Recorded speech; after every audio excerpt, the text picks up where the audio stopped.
ஒரு பெண்ணு பேரில் வீடு வாங்கினா அந்த வீடு மிகச்சிறப்பான முறையில் வெற்றி பெறும் அப்படிங்கிறத அமைப்பு. ஒரு பெண் ஒரு வீட்டுக்கு வருகின்ற பொழுது அங்கே லட்சுமி வருவதாக அர்த்தம். அப்படி இருக்கிற காரணத்தினால அந்த பெண்ணு பேரில் நம்ம ஒரு மனை வாங்குறது ரொம்ப சிறப்பாக இருக்கும் அப்படிங்கிறதுல மாற்றுக்கிறது இல்லை. இப்போ ஒரு பெண்ணுக்கு ஒரு 40 வருஷத்துல வீடு வாங்குற யோகம் இருக்கும். அதே கணவனுக்கு ஒரு 30 வருஷத்துல வீடு வாங்குற யோகம் இருக்கும். அப்ப அவர் என்ன செய்வாருன்னா, பெண் இல்லாமல் ஒரு ஆண் மட்டுமே இருந்து எதுவும் செய்ய முடியாதுன்னு சிவபெருமானே சொல்லிட்டார். சக்தி இல்லாமல் சிவம் இல்லை. அப்போ மெயின் சிட்டியில ஒரு இடம் நல்லா இருக்கும். மெயின் சிட்டியில இடம் நல்லா இருக்கும். அங்க போய் யார் ஒரு கடை வச்சாலும் ஒரு தொழில் செஞ்சாலும் அந்த இடம் உனக்கே வராது. தொழில் லாஸ் ஆகிட்டே இருக்கும். அப்ப அதுக்கு காரணம் என்ன அப்படின்னா, ஒரு மனிதனுக்கு வீடு சிறப்பில்லை என்றால் அது அந்த ஒரு வம்சமே அந்த இடத்துல விருத்திக்கு வராது. வாஸ்துங்கிறது இப்ப வந்ததுதான். இதற்கு முன்னால் வந்தது என்ன என்றால் மனையடி சாஸ்திரம் தான் வந்துச்சு. சில பேர் என்ன சொல்லுவாங்க, இந்த வீட்டுக்கு வந்ததுல இருந்து எனக்கு பிரச்சனை மேல பிரச்சனை. அப்போ அதுக்கு அங்க என்ன நடக்கலைன்னா அவங்க குலதெய்வம் அந்த வீட்டுக்கு வரவில்லை என்று பொருள்.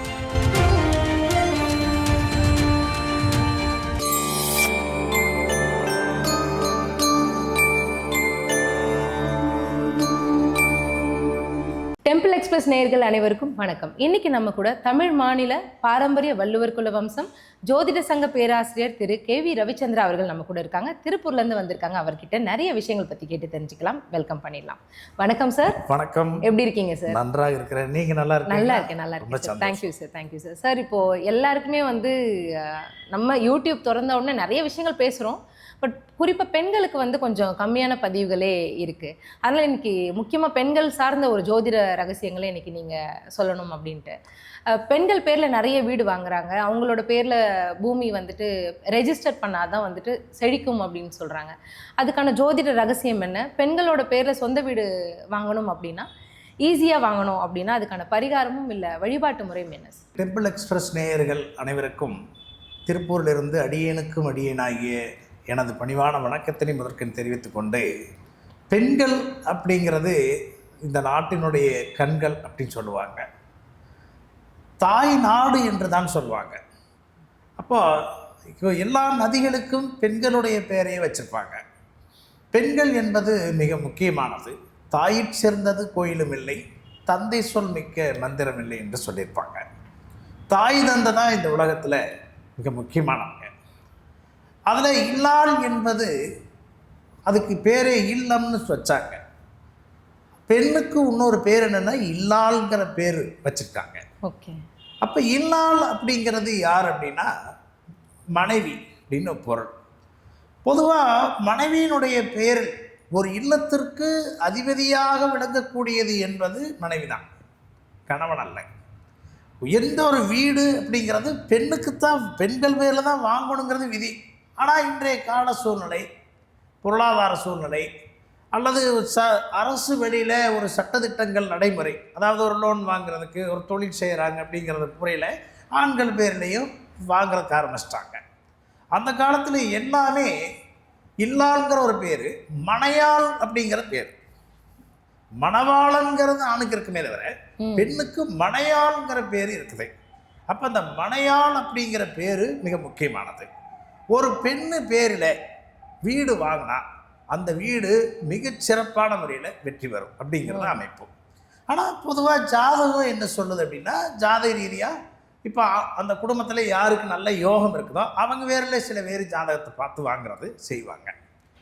ஆனாலும் பெண் வேரில் ஒரு மனை வாங்கினா அந்த மனை மிகச்சிறப்பாக இருக்கும் என்பது பொருளுங்க.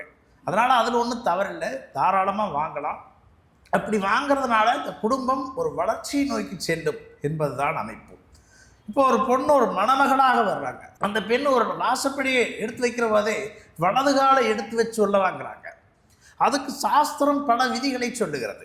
ஆனால் ஒரு பெண் ஒரு வீட்டுக்கு வருகின்ற பொழுது அங்கே லட்சுமி வருவதாக அர்த்தம். அப்படி இருக்கிற காரணத்தினால அந்த பெண்ணு பேரில் நம்ம ஒரு மனை வாங்குறது ரொம்ப சிறப்பாக இருக்கும் அப்படிங்கிறதுல மாற்றுக்கருத்து இல்லை. தாராளமாக வாங்கலாம். மனைக்கு மனைகாரகன்கிறது சுக்கிரன். மனைகாரகன் என்பது சுக்கிரன். அப்ப சுக்கிரன் என்பது பெண்ணை குறிக்கக்கூடிய கிரகம் தான். ஜோதிட சாஸ்திரமே என்ன சொல்லுதுன்னா, பெண்கள் பேர்ல வீடு, ஆண்கள் பேர்ல தொழில் ஸ்தாபனம் இப்படி அமைக்கணுங்கிறத விதியை சொல்லுது.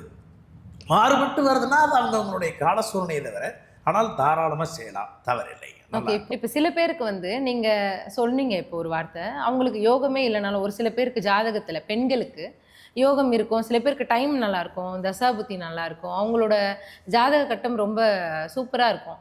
அந்த மாதிரி இருக்கும் பொழுது அதை பண்ணணுமா, இல்லைனா வந்துட்டு பொதுவாகவே பெண்கள் பேரில் நீங்கள் அந்த நேரம் காலம்லாம் பார்க்க வேண்டாம், பணம் இருக்கும் பொழுது நீங்கள் பெண்களுடைய பேரில் பதிவு பண்ணலாமா? அப்படி இல்லைங்க. பொதுவாகவே ஜாதக யோகங்கிறது அந்த குடும்பத்தில் யாருக்கு இன்னைக்கு பலமாக இருக்குதுன்னு பார்த்து வாங்கிடுறாங்க. எல்லாருமே அதை செய்கிறாங்க. இப்போ வீட்டில் கணவன் பேரில் வாங்கலாமா, மனைவி பேரில் வாங்கலாமா, ஒரு சொத்து வாங்குறேன் அல்லது ஒரு வாகனம் வாங்குறேன், இதெல்லாம் பார்த்து செய்கிறாங்க. அப்படின்னா அது ஜாதக ரீதியாக இருக்கிற யோகம் தான். இப்போ ஒரு பெண்ணுக்கு வந்து ஒரு 40 வருஷத்தில் வீடு வாங்குற யோகம் இருக்கும், அதே கணவனுக்கு வந்து ஒரு 30 வருஷத்தில் வீடு வாங்குற யோகம் இருக்கும். அப்போ அவர் என்ன செய்வாருன்னா அவங்க பேரில் வந்து செஞ்சிருவாங்க. ஆனால் ஒரு பெண்ணாக பிறந்தவங்கள் பெயரில் பாருங்க, பூமா தேவின்னு வச்சாங்க, அது பெண்ணு தான். ஆகாய வாணின்னு வச்சாங்க, அது பெண்ணு தான். கங்கா தேவின்னு வச்சாங்க, அதுவும் பெண்ணு தான். ஆக பெண்ணுக்கு வந்து பல சிறப்புகள். இந்த பஞ்சபூத தத்துவத்தில் பஞ்சாட்சர நாயகனாக சிவபெருமான் இருந்தாலும் அந்த சிவபெருமானே என்ன செய்கிறார் என்றால், அர்த்தநாதீஸ்வரர் என்கின்ற ஒரு அவதாரத்தை எடுத்து பிரம்மன் தனது மனைவிக்கு மார்பில் இடம் கொடுக்கிறார், விஷ்ணு தனது மனைவிக்கு பாதத்தில் இடம் தருகிறார். ஆனால் சிவபெருமான் ஒரு மடங்கு அதுக்கு மேலே போய் தன்னுடைய உடலில் சரிபாதியை மனைவிக்காக தருகிறார். ஆக பெண் இல்லாமல் ஒரு ஆண் மட்டுமே இருந்து எது செய்ய முடியாதுன்னு சிவபெருமானே சொல்லிட்டார். சக்தி இல்லாமல் சிவம் இல்லை. அப்போ சிவனும் இல்லாமல் சக்தி இருந்துட முடியாது.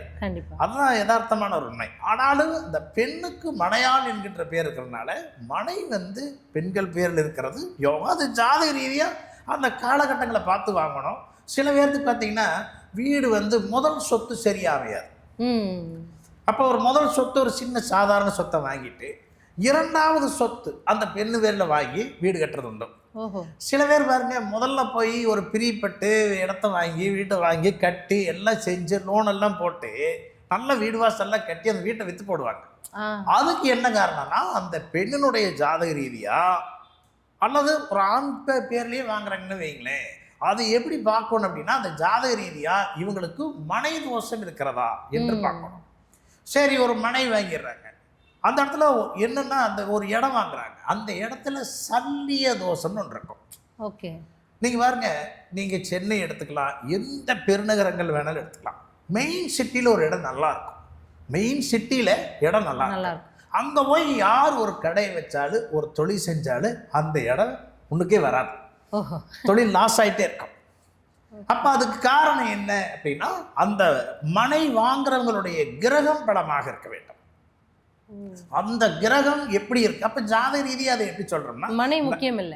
எப்படி மனை முக்கியம் இல்ல? மனை முக்கியம் இல்ல. அப்ப மனைங்கிறது வீடு. நீங்க ஒரு இடம் சொத்து வாங்குறோம்னு வைங்க, இப்ப அது சொத்துன்னு எடுத்த செவ்வாய், மனைன்னு எடுத்த சுக்கிரன் வச்சுக்கல. அதே லக்னத்துக்கு பார்த்துட்டோம்னா 4ஆம் இடம் என்பது மனையினுடைய பாவகம், புரியுதுங்களா? 5ஆம் இடம் என்பது பூர்வீக பாவகம், 6ஆம் இடம் என்பது வாடகை வருமானத்தை தரக்கூடிய வீடு.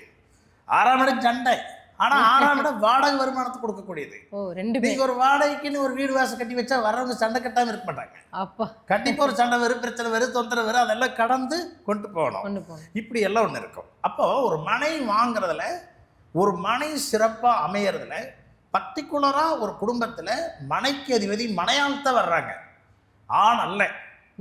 ஆனா நம்ம ஆண் வேர்ல செய்யறோம், அது அவங்களுடைய கிரகம் வலுவா இருக்கிற வரைக்கும் இருக்கும். ஆனா ஒரு பெண்ணு வேர்ல செஞ்சுட்டா அது வம்சா விருத்தியாகிட்டே இருக்கும். அப்படிங்கிறது ஒரு பெரிய சிறப்பு இருக்கு. 4ஆம் இடம் என்பது மனை, 5ஆம் இடம் என்பது பூர்வீகம். ஒரு மனிதனுக்கு மனை நல்லாக இருந்தால் பூர்வீகம் நன்றாக இருக்கும், பூர்வ ஜென்மம் நல்லா இருக்கும். நீங்க பாத்தீங்கன்னா அந்த காலத்துல பாத்தீங்கன்னா எல்லா வீட்லயுமே திண்ணை வச்சிருப்பாங்க. எந்த ஒரு ஏழை வந்தாலும் அந்த திண்ணை வீட்டில் படுத்து எந்திரிச்சு போகிற மாதிரி ஒரு சூழலை உருவாக்கியிருப்பாங்க. நீங்கள் ஒரு வீட்டுக்கு போனீங்கனாலே வாழ்ந்த வீடு எதுன்னு கண்டுபிடிச்சிடலாம். இந்த வீடு ஒரு ஓட்டு வீடு தான் இருக்கும், அது ஒரு பேர் தொட்டிக்கட்டு வீடுன்னு சொல்லுவாங்க, தொட்டிக்கட்டு வீடுன்னு சொல்லுவாங்க. அதே வேளை காரைக்குடி செட்டிநாடு வீடுன்னு சொல்லுவாங்க. இப்படியெல்லாம் அந்த ஒரு மனை கொம்புள்ள வீடுன்னு ஒன்று இருக்குது. கொம்புள்ள வீடுன்னு ஒன்று இருக்குது. அங்கெல்லாம் போய் பாருங்க, பெரிய பெரிய வீடுகள் எல்லாமே எடுத்தீங்கன்னா ஒரு லட்சுமி விலாசு, சக்தி விலாசு இப்படி எல்லாம் போட்டிருப்பாங்க. சக்தி எல்லாம் அந்த ஒரு பெண்களுடைய பேரில் வீட்டை வச்சிருப்பாங்க. இப்போ இந்த இடத்துல வந்து நான் மனை எனக்கு யோகம், நான் வீடு என் பேரில் வாங்கிட்டேன், அப்போ இது பெண்ணுக்கு யோகம்னு சொல்கிறீங்க, இது எப்படி செய்யலாம் அப்படின்னா, உங்கள் அம்மா வேறு, உங்களுடைய மனைவி வேறு, உங்களுடைய மகள் வேறு, யாராவது ஒருத்தர் பெண்ணோட பேரை அந்த வீட்டுக்கு ஒரு இல்லமா ஒரு லட்சுமி விலாசம் வைக்கிறோம் இல்லையா, வீட்டுக்கு பேரா பெண்களுடைய பேரை வைக்கணும். அப்படி வச்சிட்டோம்னாலே அந்த வீடு வந்து செழிப்பா இருக்கும், ஆட்டோமேட்டிக்காக வேலை செய்ய ஆரம்பிச்சு. சூப்பர் சார், ரொம்ப அருமையான ஒரு தகவலை சொல்லியிருக்கீங்க. எல்லாருக்குமே இது வந்து ரொம்ப ஒரு பயனளிக்கக்கூடியதாக இருக்கும்.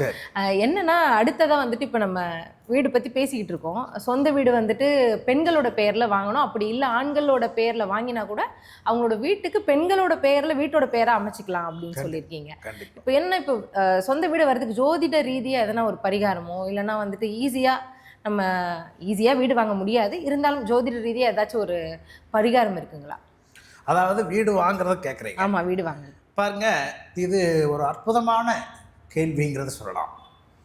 நீங்கள் இயல்பாகவே ஒரு ஜாதகத்தில் 4ஆம் பாவகம் என்பது மனையினுடைய பாவகம், 6ஆம் பாவகம் 4ஆம் பாவகம் என்பது மனை, அது முதல் சொத்தை குறிக்கும்.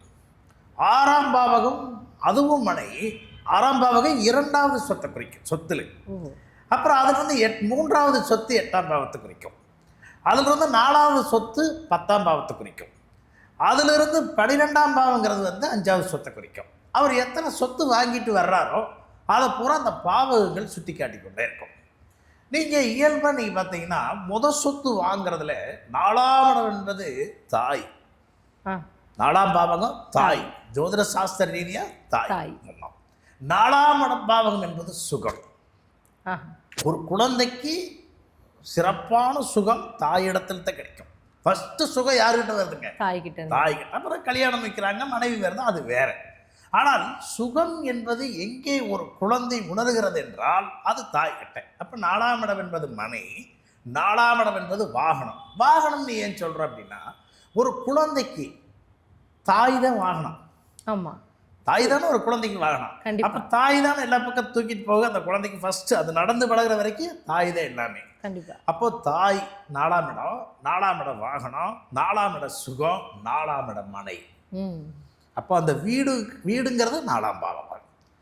இது இன்னொரு பழமொழின்னு சொல்லுவாங்க, ஆணை அசைஞ்சு சாப்பிடு, அசைஞ்சு சாப்பிடு, மனை அசையாம சாப்பிடணும். ஒரு மனிதனுக்கு வீடு சிறப்பில்லை என்றால் அது அந்த ஒரு வம்சமே அந்த இடத்துல விருத்திக்கு வராது. அது கண்டிப்பாக அங்கே ஒரு பெரிய பிரச்சனை கொடுத்துட்ருக்கோம். நிறைய சாஸ்திரங்கள் அதுக்கு வந்துருச்சு. வாஸ்தெல்லாம் சொல்கிறோம். வாஸ்துங்கிறது இப்போ வந்ததுதான். இதற்கு முன்னால் வந்தது என்ன என்றால் மனையடி சாஸ்திரம் தான் வந்துச்சு. மனையடி சாஸ்திரம் என்பது என்னன்னா, அந்த வீட்டினுடைய தலைவனுடைய கால், அடி என்றால் பாதம், அந்த வீட்டினுடைய தலைவனுடைய பாதத்தை அளந்து, அதுபோக இந்த கை, பெண்ணினுடைய கையை வச்சு, இது பாதம், இது வந்து பெண்ணோட கை, இதை வச்சு இது ஒரு அடி. இதை அளந்து தான் 10க்கு 11, 10க்கு 16, 16க்கு 16, 17க்கு 17 இப்படியெல்லாம் ஒரு ரூம்பை வந்து அமைச்சாங்க அந்த காலத்தில். இதுக்கு பேர் மனையடி சாஸ்திரம். இது ஆரம்ப காலத்துலேருந்து வந்தது. வாஸ்துங்கிறது இப்போ குறிப்பிட்ட காலத்தில் வந்தது தான். கண்டிப்பாக. அப்போ இந்த சாஸ்திரத்தில் அவங்க ஜாதக ரீதியா, ஒரு பெண் ஜாதக ரீதியா அல்லது அந்த குடும்பத்தில் யார் ஜாதகத்தில் வேணாலும் 4ஆம் பாவகம் திதி சூனியமாகிறது. 4ஆம் பாவகத்தில் பாதகாதிபதி அப்படிங்கிற கிரகம் வந்து அமைவது, 4ஆம் பாவகத்தில் 6, 8 குடையவனுடைய தொடர்பு அமைவது, 4ஆம் பாவகத்தில் பாவக்கிரகங்கள் அதிகமாக அமைவது, இவங்களுக்கு சொத்து அமையாது. அங்கே சொத்து வாங்குறதுல தடை ஏற்படும். வீடு கட்டுறதுலேயே பெரிய பிரச்சனை இருக்குது. அப்போ நம்ம என்ன செய்யணும்னா, இந்த மாதிரி ஜாதகத்துக்கு சும்மா ஒரு செண்டம் இந்த மாதிரி ஏதாவது ஒரு சொத்து அவங்க பேரில் வாங்கி, ஒரு 10 சென்டில் வீடு கட்டக்கூடியவர் இருக்காரு, ஒரு 5 சென்டில் வீடு கட்டுறவர் இருப்பார். ஒரு புறம்போக்குள்ள போய் இவரவே வந்து ரொம்ப பூமியில் போய் ஒரு கம்மி விலையில் ஒரு அவுட்டரில் போய் கம்மி விலையில் ஒரு 50,000 ரூபா 1,00,000 ஒரு இடத்த ஒன்று வாங்கி அதை விற்று போடுறது. ஓஹோ. விற்று போடுறது அல்லது அந்த சொத்தை விட்டு போட்டு அது முதல் சொத்தாக போயிடும். ஓகே. அப்போ 2வது சொத்து அடுத்த பாவத்துக்கு வந்துடும், 6ஆம் பாவத்துக்கு வந்துடும். அப்போ 6 அந்த இடத்துல பலம் இருந்துச்சுன்னா 2வது சொத்துல அவர் பலம் அடைஞ்சிருவார். இது தெரியாம என்ன பண்றாங்கன்னா மக்கள் முதல் சொத்து நம்ம இப்பதான் நம்ம ஒரு இடம் வாங்கியிருக்கிறோம், இங்க நல்லா வீடு கட்டணும், இங்க நாம சிறப்பா வரணும்னு என்ன பண்றாரு, நிறைய போய் என்ன பண்ணுவாருங்க 10 லட்ச ரூபாய்க்கு பிளான் பண்ணி வீடு கட்டலான்னு போவார். ஆனா அவர் என்ன எங்க போய் நிற்குன்னா அது 15 லட்ச ரூபாய்க்கு போய் நிற்கும். ஆனா அவருக்கு 10 லட்ச ரூபாய்க்கு பிளான் பண்ற போதே இவர்கிட்ட 5 லட்ச ரூபா தான் இருக்கும். மறுபடியும் இவர் வந்து கடன் பண்ணி வச்சா என்னாகு, அந்த கடனை கட்ட முடியாத போய் அந்த வீட்டை விற்கக்கூடிய சூழ்நிலை வந்துடும். இல்லைன்னா அந்த வீடு கட்டின உடனே வேலை வருமானம் தொழில் எல்லாம் இழந்து ஏண்டா நான் வீடு கட்டினேன், எதுக்கு இந்த வேலையை நான் செஞ்சேன் அப்படிங்கிற அளவுக்கு மனச்சோர்வு அவங்களுக்கு வந்துடும். வாழ்க்கையே அதில் முடங்கிடுவாங்க.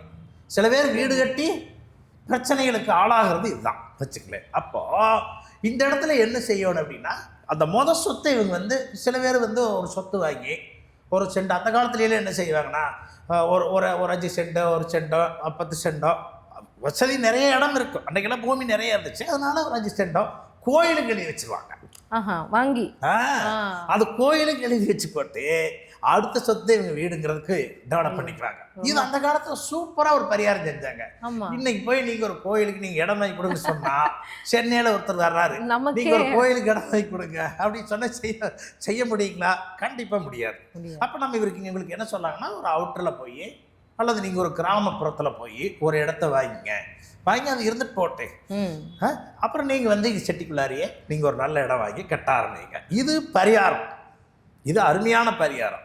இதுக்கு மேலே அவங்களுக்கு இப்போ பாருங்க 1 அப்படிங்கிறது இருக்கு, 1ங்கிறது ஜாதகர், 2ங்கிறது இருக்கு, 2ங்கிறது ஜாதகருடைய பழக்க வழக்கம், 3ங்கிறது இருக்கு. அந்த 3ங்கிறது 3ஆம் பாவங்கிறது என்னன்னா காலி நிலம், காலி இடம். புரிஞ்சுதுங்களா? 4ங்கிறது வீட்டோட இடம், 5ங்கிறது அந்த வீட்டோட இடம் வளர்ச்சிக்கு வரக்கூடிய பூர்வீக வீடாக மாறிவிடும். அப்போ நம்ம என்ன செய்யணும்னா இங்க 4ஆம் பாவகத்துல அந்த ஜாதகப்படி பிரச்சனை இருக்கிறதா 5ஆம் பாவகத்துல பிரச்சனை இருக்கிறாங்கிறத பார்க்கணும். இப்போ நீங்க போய் ஒரு 5 லட்ச ரூபா கடன் வாங்குறீங்க வைங்க, இன்னைக்கு உங்களுக்கு யோகம் 5 லட்ச ரூபா கடன் வாங்குற யோகம், அடுத்த 6 மாசத்துல உங்களுக்கு வந்து டைம் சரியில்லைன்னு என்னாகு, அந்த கடனை கட்ட முடியாது போயிருக்கலையா? அப்ப நீங்க வாங்கின பொருள் என்ன பண்ணுவீங்க, விற்பீங்க. ஒரு ஜாதகம் பார்க்கறதுக்கு எங்கிட்ட வந்து கேட்டா நாங்க பாரம்பரிய வள்ளுவர் கூட ஜோதிடர், இப்போ எங்ககிட்ட வந்து ஜாதகம் பார்த்து ஒரு வீடு கட்டுறதுக்கு வந்து கேட்பாங்க. பரப்பாரு வீடு கட்டுறதுக்கு பணம் 10 லட்ச ரூபா வச்சிருக்காரு, வீடு வாங்கணும், அவருடைய சூழ்நிலையில அவர் நினைக்கிறதுல தவறில்லை. எங்கிட்ட வந்து கேட்பாங்க, நான் தெளிவாக சொல்லிடுவேன், பாருங்க உங்களுக்கு 4ஆம் பாவம் சிறப்பாக இருக்குது, இன்னைக்கு நீங்கள் வீடு வாங்குற யோகம் இருக்குது, நீங்கள் ஒரு கடன் வாங்கி லோன் போட்டு கட்டலான்ட்டு இருக்கிறீங்களா? ஆமாம் அப்படின்னு சொல்லுவாங்க. அப்போ நீங்கள் போட்டீங்கன்னா அடுத்த வருஷம், இந்த வருஷம் யோகம், அடுத்த வருஷம் யோகம் இருந்தால் தான் அந்த வீட்டை காப்பாற்ற முடியும். இப்போ இந்த வருஷம் யோகம், அடுத்த வருஷம் சரியில்லைன்னா அந்த கட்டின வீட்டை என்ன பண்ண முடியாதுங்க, காப்பாற்ற முடியாது. எல்லாருக்குமே ஒரு டைம் யோகமா இருக்கும், இன்னொரு டைம் நல்லா இல்லாம தான் இருக்கும். அது கண்டிப்பா நேச்சுரலா இயற்கையாவே அது அப்படிதான் அமையும். அப்போ இதெல்லாம் பார்த்து ஒன்னொன்னு பண்றதுன்னா எப்போ பண்றது அப்படி கிடையாது. நீங்க வந்து ஒரு ஜாதகத்தை நீங்க கொடுக்குற போதே அவங்க ஜாதகத்துல நல்ல ஜோதிடர் யாராக இருந்தாலும், நல்ல ஜோதிடர் யாரா இருந்தாலும் ஒரு வீடு கட்ட வச்சு அந்த வீடு கட்டி அந்த வீடு ஃபெயிலியர் ஆகிறதுக்கு போகாது. அவர் சொல்லக்கூடிய ஜோதிடம் தெளிவாக இருக்கணும். இது ஜோதிட சாஸ்திர ரீதியாக ரொம்ப அருமையாக சொல்லலாம். இதுக்கு இப்போ சில பேர் இந்த வீடே கட்ட முடியாத 50 வருஷம் 60 வருஷமெல்லாம் வீடு கட்ட முடியாம இருக்காங்க. ஏற்கனவே எங்களுக்கு ஒரு வீடு இருக்குதுங்க, அது கட்டினால இருந்து அதில் புழைக்க முடியல, அதெல்லாம் விட்டு போட்டு வேற வீட்டில் வந்து நான் வாடகைக்கு இருக்கிறேன், பார்த்தா நேரம் சரியில்லை, இதெல்லாம் சொல்லுவாங்க. இது என்ன அப்படின்னா பூர்வீக தோஷம். ஓஹோ, முன்ஜென்ம பூர்வீக தோஷம், குலதெய்வ தோஷம். இப்போ ஒரு வீடு இருக்குது, அந்த வீடு ஒரு லட்சுமிகரமான வீடுன்னு சொல்லுவாங்க. கண்டிப்பா பார்த்த உடனே அங்கப்பா ஒரு அதிர்ஷ்டமப்பா, அந்த வீட்டுக்கு போனதுல இருந்தே எனக்கு யோகம் சொல்லுங்க. இந்த வீடு கட்டி அந்த வீட்டுக்கு போனதுல இருந்தே நான் வண்டி வாங்கினேன், வாகனம் வாங்கினேன், தொழில் செஞ்சேன், நல்லா இருக்கிறேன். சில பேர் என்ன சொல்லுவாங்க, இந்த வீட்டுக்கு வந்ததுல இருந்தே எனக்கு பிரச்சனை மேல பிரச்சனை. அப்போ அதுக்கு அங்க என்ன நடக்கலைன்னா அவங்க குலதெய்வம் அந்த வீட்டுக்கு வரவில்லை என்று பொருள். ஐயோ. அப்போ அந்த குலதெய்வத்தை எப்படி வர வைக்கிறதுங்கிறது அவருடைய ஜாதகத்தை பார்த்து அந்த வீட்டில் அந்த இடத்துல தோஷம் இருக்குதா, அந்த மனையில் இவங்க பண்ணிருக்கக்கூடிய இடத்துல தோஷம் இருக்குதா, இல்ல இது இவருக்கு குலதெய்வத்தோட தோஷம் இருக்குதா, இது எல்லாம் பார்த்து சரி செய்ய தெரியணும். இதில் வந்து சரி பண்ணி இப்போ இந்த இடத்துலையும் இன்னொரு பிரச்சனை. ரைட்டு, நான் வர்றேன், ஜாதகம் பார்த்தேன், இந்த மன சரியில்லை, நான் போய் ஜாதகம் பார்த்தேன், ஜோசியர் வந்து அதுக்கு ஒரு பரிகாரம் செஞ்சார், ஆனால் நடக்கலை. அப்போ பரிகாரம் பொய்யா, ஜோசியர் பொய்யா, ஜாதகம் பொய்யா? இது கேள்வியே வருமே இல்லைங்களா? கண்டிப்பா வரும். அவங்க கேட்குற கேள்வி உண்மைதானே? இல்ல உண்மையா இருக்கிறதுனால தான் எதையுமே அவங்க இப்ப நம்ப முடியாம இருக்காங்க. இந்த இடத்துல என்னன்னா, இங்க பாருங்க, அவங்க குலதெய்வம் சைவ பூஜையும் அசைவ பூஜையும் செய்யக்கூடிய குலதெய்வமா இருக்கும். பூஜை செய்யக்கூடிய சைவப்படையில் அசைவப்படையில் போடுற குலதெய்வமா இருக்கும். இவங்களுக்கு பரிகாரம் என்ன செய்யணும்னா, இவங்க போய் கணபதி ஹோமம் வளர்த்திப்பார், புண்ணியர்ச்சனை பண்றதுக்கு கணபதி ஹோமம் வளர்த்துவாரு, எல்லாம் வாஸ்து பூஜை பண்ணேன், கணபதி ஹோமம் எல்லாம் வளர்த்தனேன், எல்லாம் தான் பண்ணினேன், ஆனா எனக்கு நடக்கலைன்னா கண்டிப்பா நடக்காது. ஐயோ, அப்ப கணபதி ஹோமம் தப்புன்னு நான் சொல்றேன். யாருக்கு அது சைவ பூஜை. சைவ பூஜை இது ஒரு 3 நாள் 4 நாள் கழிச்சு என்ன பண்ணுவாங்கன்னா, அந்த காலத்துல நீங்க அசைவ கிராமப்புறங்கள் இல்லை, இன்னைக்கு அந்த பழக்கம் இருக்கு. கடை வெட்டுறதுல வீடு கட்டினதுமே முதல் பூஜை என்ன பூஜை இருக்கு, முதல் விருந்து என்ன வைப்பாங்க? நான்வெஜ். நான்வெஜ்னு என்ன செய்வாங்க? இல்ல கடை வெட்டி எல்லாருக்கும் பண்ணுவாங்க. அது விருந்து. முதல்ல அந்த வீட்டுல பால் காய்ச்சி எல்லாம் செஞ்சுட்டு முதல் விருந்து என்ன வைப்பாங்க தெரியுங்களா? முதல்ல சமைக்கிறது என்ன தெரியுவாங்க? மீன் குழம்பு வைப்பாங்க. மீன் குழம்புங்களா? ஓ, அது மீன் குழம்பு குறிப்பா இன்னைக்கு கிராமத்துல இன்னைக்கும் உண்டு, மீன் குழம்பு வைப்பாங்க. அப்படி வச்சா அந்த வீடு வளர்ச்சி ஆகுங்கிறது அர்த்தம். அப்பா, புரியுதுங்களா? இது நிறைய இன்னும் கிராமத்துல இருக்கிறவங்க நிறைய பேர் இது எல்லாருக்கும் பொருந்தாது. அசைவ குலதெய்வம் அது அர்த்தம் நான் சொல்ல வரேன். இது எல்லாத்துக்குமே சைவத்துல இருக்கிறவங்க அப்படி செய்ய மாட்டாங்க, அசைவத்தில் இருக்கிறத செய்வாங்க. இப்ப அந்த சைவ குலதெய்வம் சைவம் தான் அப்படின்னு சொன்னா அவங்களுக்கு சைவ பூஜையே போதும், சைவ படையிலே போதும். அசைவ படையிலையும் அந்த குலதெய்வம் சாப்பிடும் என்றால் சைவத்திலையும் பூஜை செய்து அசைவத்திலையும் பூஜை செய்து அந்த குலதெய்வத்தை வருவதற்கு, அவங்க இல்லத்திற்கு வருவதற்கு உண்டான முறையை செய்தால்தான் நடக்கும். இப்போ ஒரு ஐயர் இருக்காரு அப்படின்னா அவங்க வந்து சைவத்துல பூஜை செய்வாங்க. இன்னும் பல ஜோதிடர்கள் இருக்கிறாங்க அப்படின்னா அவங்க சைவத்துல பண்ணுவாங்க. சைவ பூஜையும் அசைவ பூஜையும் கலந்து, சைவம் தனியா அசைவம் தனியா, இந்த 2 பூஜையுமே செய்யக்கூடிய வள்ளுவர் ஜோதிடர்கள் நாங்களாம். அந்த முறையை செய்வோம். எங்களுக்கு சைவத்திலையும் பூஜை செய்ய தெரியும், அசைவத்திலையும் செய்ய தெரியும். அப்போ அவங்க குலதெய்வத்தை அனுசரித்து தான் இந்த தோஷங்களை எல்லாம், நீங்க கேட்டதற்கு இந்த தோஷங்களை எல்லாம் அப்படித்தான் கழிக்கணுங்கிறது விதிமுறை. ரொம்ப ரொம்ப அருமை சார். அப்போ பெண்கள் பெயர்ல வீடு வாங்குறதும், இந்த குறிப்பா சொத்து வாங்கணும், இல்லைன்னா வந்துட்டு சொந்தமா மனை வாங்கணும் அப்படின்னா இதுதான் ஜோதிட ரீதியான பரிகாரம் அப்படிங்கிறது ரொம்ப உரக்க சொல்லியிருக்கீங்க. ரொம்ப ரொம்ப நன்றி. மிக்க மகிழ்ச்சி. வணக்கம்.